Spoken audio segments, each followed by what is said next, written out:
गुरुदेव, मैं यहाँ आया तो मेरे पिताजी बोलते हैं कि मेरा जलन जलन हो रहा है, तुम मतलब वृंदावन में शपथ खाओ कि तुम वहां नहीं जाओ। वृंदावन। हाँ। हाँ। क्या बोले आप बताइए। हाँ, ऐसे माता पिता के बच्चे जो बिगड़ते चले जाते, तो वो सब लेकिन महाराज जी, आपके सत्संग से सकारात्मक प्रभाव है। वो मेरी बिटिया है।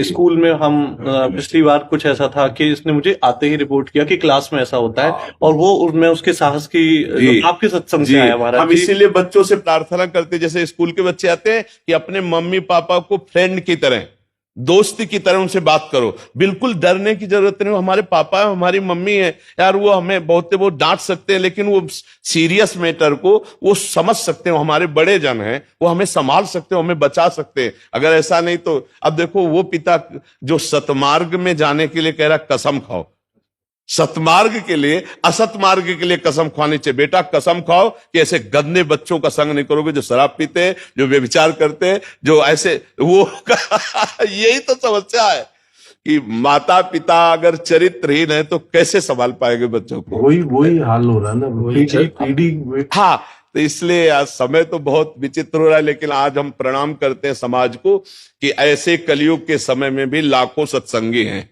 आपके सत्संग आपको ही आता है। लाख नहीं, श्रेय इस समाज को जाता है कि बाबा जी की बात मान रहे हैं यार। लाखों नौजवान भाई हैं जो मतलब बात मान करके अपने आप को सुधार की तरफ ले जा रहे हैं, और ये बहुत हानिकारक है। देखो तो गुरुदेव, हमको तकलीफ इस बात का है कि मेरे पापा बोले कि वृंदावन नहीं जाना है, शपथ खाओ। अब हमको आने का मन होगा तो ये शपथ तोड़ देंगे। बिल्कुल तोड़ देना तुम, ये गंदी बात की शपथ नहीं मानी जाती है। हम पापा से करते थे तो तब उनको बोलता है ये सब होता है। जब आपका सत्संग सुन के सुधार कर दिए, मतलब फिसल गए। यार पता नहीं तुम यार पूर्व जन्म कैसे भजनानंदी आदमी हो कि ऐसी जगह जन्म लिए। नहीं तो देखो मतलब बहुत विरोधी बात है। तुम इतने सज्जनता की तरफ बढ़ रहे हो, तो माता पिता को सुख होना चाहिए। बाबा जी बनने के लिए नहीं हम कह रहे, लेकिन सज्जनता तो होनी चाहिए ना, गंदे आचरण नहीं होने चाहिए। गंदे आचरण हो चुके हैं, उसका बिल्कुल। कपड़ा गंदा हो जाए तो क्या साबुन नहीं है क्या धोने के लिए? लेकिन सत्संग सुनने के बाद भी अगर फिसल गए तो फिर भी चिंता मत करो, कुश्ती लड़ने वाला ही दांव में चूकता है, फिर हम आगे तैयार होंगे। कमजोरी नहीं, 1000 बार गिर जाओ तो भी तैयार हो जाना है। चिंता गलाए जा रहे हैं हमको। नहीं, चिंता मत कर यार, नाम जप कर। बुत्सा संपन्न मदीर्घ सूत्रम क्रिया विधेज्ञम व्यसन स्वशक्तम सूरम कृतज्ञम दृढ़ सौहृदंच।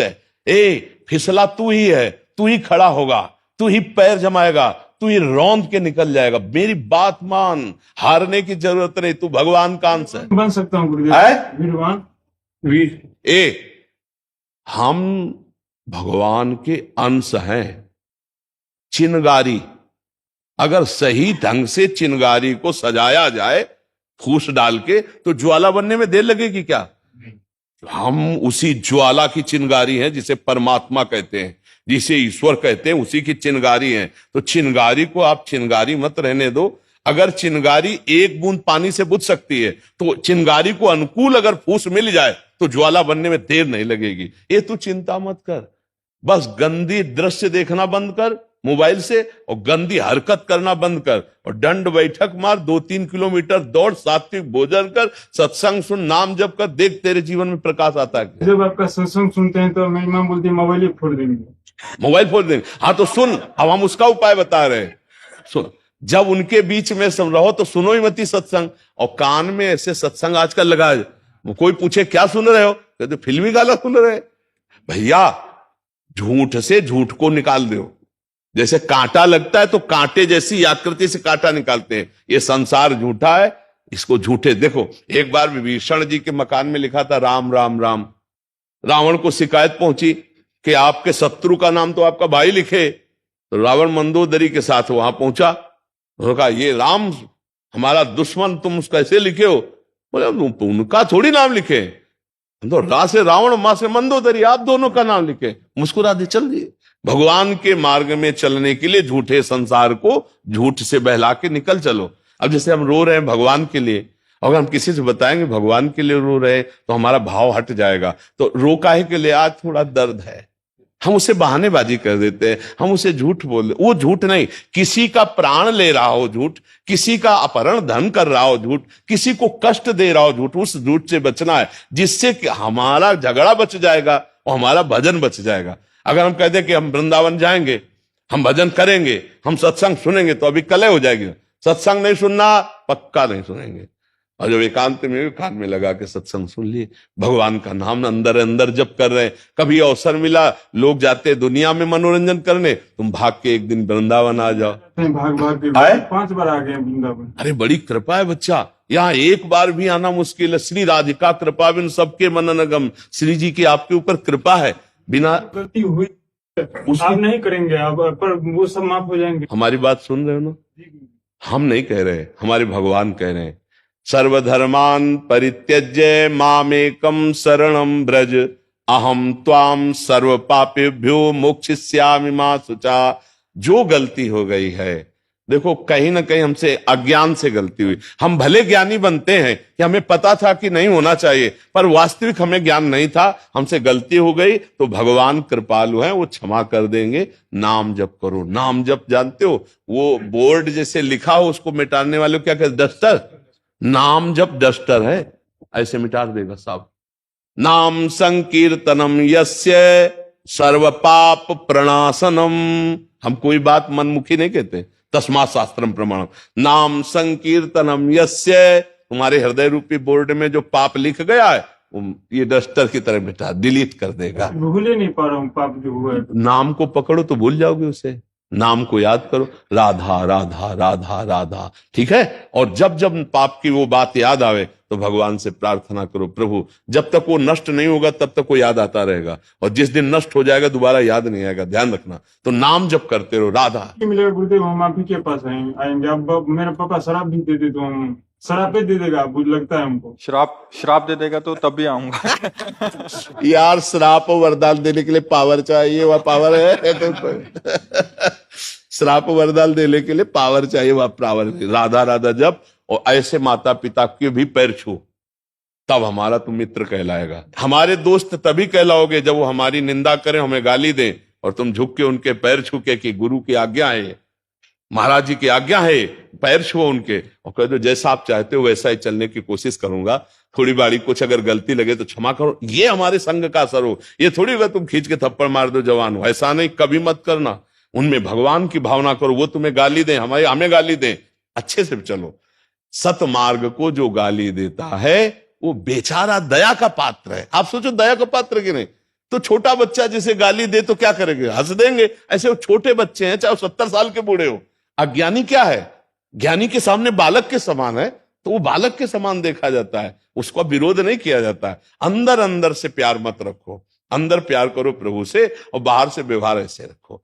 पागल बन करके जी जाओगे तो बुद्धिमानी से निकल जाओगे, और यार ये साबित करना चाहोगे भक्ति, तो फिर ऐसे ऐसे शब्द आएंगे कि निकलना मुश्किल हो जाएगा। बल दीजिए कि हमसे जीवन में कोई पाप ना होगा। अब यार तुम बहुत अच्छे आदमी हो, ऐसा तुम्हारी भावना है, उसका हम आदर करते हैं, और बल तो श्री भगवान से ही मिलता है। हम और आप दोनों मिलकर प्रार्थना करें कि आपको भगवान ऐसा बल दे कि आप अपने धर्म पे चल सको, और उनकी भी सेवा करो, माता पिता की, और भाई को भी नफरत न करो, दुलार करो, अंदर से असंग रहो, बाहर से सबको प्यार दो, जिसका जो अधिकार है। तो बच्चा बहुत जल्दी भगवान प्रसन्न होंगे, क्योंकि पिता में भी पावर भगवान ही है, माता में भी भगवान है, भाई में भी भगवान है। हमारी बात को समझना, ये बाहरी यंत्र कड़वे हैं तो कड़वे शब्द निकल रहे हैं, लेकिन जहां पावर है वो श्री भगवान है। कभी भी अपने माता पिता का अपमान मत करना, हमारी ये बात ध्यान रखना।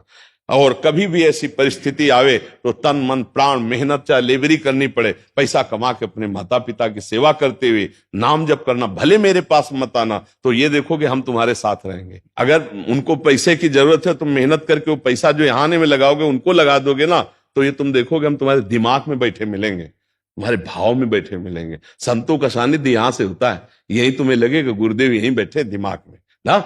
अच्छे, धन्यवाद। आप नौजवान होकर अपना सुधार कर रहे हो, भगवान मंगल करे, उनका बड़ा मंगलमय स्वरूप है। नाम जप करते रहना और टूटना नहीं, बस ये बात ध्यान रखना। बड़ी कृपा है कि घर में विरोध है, भक्ति में जब विरोध होता है तो रंग लाती है। हाँ, गुरुदेव बोलता है कि मेरा मानसिक स्थिति हमारे बारे में इनका गड़बड़ा गया है, कि बाबा बाबा के चक्कर में फंस गया है। फंस गया, बाबा के चक्कर में फंसना तो लेकिन गुरुदेव मतलब एक बात कहना चाहूंगा कि आपसे जुड़ने के बाद ही पता चला कि भगवत प्राप्ति करना है, और भगवत प्राप्ति इतना आसान है। हाँ, आज तक ये लगता था ये पूजा करो, ये यहाँ जाके यज्ञ कराओ, ये कराओ। देखो इस समय भगवान की कृपा की हवा चली है। अब जो जो लाभ ले पावे वो ले पावे।